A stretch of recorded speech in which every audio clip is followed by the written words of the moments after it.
நண்பர் கோபால்ஜி ரொம்ப சொன்னார், இப்போ தான் பேசிக்கிட்டு இருந்தேன், மறந்துட்டேன் பார்த்தீங்களா. அதான் இப்போ இடையிலே வருங்க, நீங்கள் வந்து போட்டோகிராஃபர் இப்போ கோபால்ஜி நான் மறந்துட்டேன்ல, என்ன போட்டோகிராஃபர் தான் இப்போ கோபால்ஜி நான் சொல்லணும்ல. சரி, ஏதோ ஒன்று இருக்கட்டுமே மணி, ஏதோ ஒன்று இருக்கட்டும். நீ தான் எழுதுனில்ல போன வாரம் தான் உங்கள் பத்திரிக்கையை பற்றி எனக்கு கேஸ்புக் ஏற்கனவே எழுதி ஏன்னா நீங்கள் தயவுசெய்து நீ எல்லாருக்கும் தெரிஞ்சவங்க தான். பத்திரிக்கையில் இருக்கிறவங்க பழைய ஆளுகள்லாம் எனக்கு தெரியும், புது ஆளுங்க. ஏன்னா பத்திரிக்கை என்பது பழசு, இப்போ அதில் வேலை பார்க்குறவங்க புதுசாக இருக்கலாம். அது பேர் தினப்பத்திரிக்கை, வார பத்திரிக்கை, அந்த 15 நாளைக்கு போவேன்னா 15 நாளைக்கு ஒரு எந்த பத்திரிக்கையாக தான் நான் பார்த்துக்கிட்டு இருக்கேன். நீங்கள் சேர்னால தான் புதுசாக இருக்கீங்க, அதுக்கு நான் என்ன செய்ய முடியும்? அதனால தான் மணிங்கிறேன். பழைய ஆளுகளை பிறகு நான் பேரை சொல்லி கூப்பிடுவேன், யார் தவறாக எடுத்துக்கொள்ள வேண்டாம். அதே மாதிரி ஏன் அவர்கிட்ட சொல்கிறேன்னா, நான் எனக்கு உரிமை இருக்குங்கிறதுக்காக சொல்ல வரேன். அதனால தான் நான் திட்டேன் எல்லாரையும் நான் சத்தமான எனக்கு உரிமை இருக்குது, நீங்கள் தப்பாக எழுதும் போது சரி அப்போ கொஞ்ச நாளைக்கு சைலண்டாக இருக்கும். ஏன்னா உரிமை இருக்குல்ல, எதுக்குமே உரிமை இருக்குது. விஜயகாந்துக்கு எப்படின்னா மனசில் பட்டா பேசுவேன், நடிக்க தெரியாது. மனசில் பட்டதை சொல்லுவேன், எதை இன்னும் நடிப்புன்னு அதான் சொன்னேன். என்கிட்ட வந்து நான் வந்து எல்லோரும் இறங்கி எடுத்துக்கிட்டு இருந்தேன். அன்றைக்கி வந்து நினச்சா பேட்டினா எடுத்த மூளை போடுங்க, அதுக்கப்புறம் பேட்டி தரேன். எடுத்த போட மாட்டான், பேட்டினா பைட்டான், உங்களுக்கு தேவை பைட்டான்னு சொன்னேன். ஒவ்வொரு தடையும் மைக்கு நிடும்போது நான் சொல்லுவேன், மைக்கு நிட்டீங்களா சார், உங்கள் லோகோ தெரிஞ்சால் என்ன லோகோனால அந்த டிவி பெருசாக ஓடிடுமா, ஒன்றுமோடா நீங்கள் கீழே இறக்குங்க, மேலே மூஞ்சி தெரிஞ்சாருன்னா அவன் பார்ப்பான். மூஞ்சியே தெரியாமல் உங்கள் மைக்கை மாத்திரம் நிட்டிக்கிறான், சார் பேசுங்க எங்கேருந்து மூஞ்சி தெரிஞ்சால் தானே அவன் பார்ப்பான்.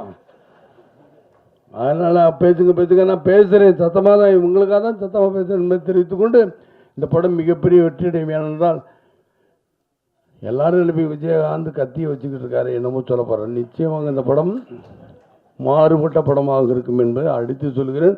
நிச்சயமாக இந்த படம் மிக எழுச்சியான படம், தமிழ் மொழிக்காக நான் செய்கிற படம். தமிழ் மொழிங்கிறது எல்லாரும் சொல்லலாம், யாரோ பேசலாம். நான் தமிழன் என்று சொல்லுங்கிற எனக்கு தான் புரிஞ்சிருக்கு. கல்லழகு இப்போ கூட பார்த்தீங்க, கல்லழகு நான் தான்.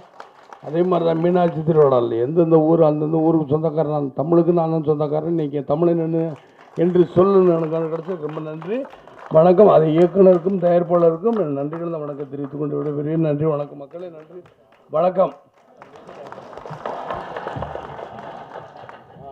பார்த்தீங்களா, ஆதியை சொல்லலாம் இப்போ தமிழா. ஏன்னு அவருக்கு பேச தெரியாதுன்னு சொன்னேன், பேசினார், நல்லா பேசினார். ஏன்னா பேசுகிற கலக்கிட்டீங்க. ஜீவா யாரான்னு என் பையன்கிட்ட கேட்டேன், ஜீவா வந்து காலேஜில் போயிட்டுப்பா அப்படின்னு. நீங்கள் நடிகர் நினச்சிடாதீங்க, ஜீவா யாருன்னு கேட்டேன். நடிகராப்பா, காலேஜ் அந்த மாதிரி தான் நான் கேட்டேன்.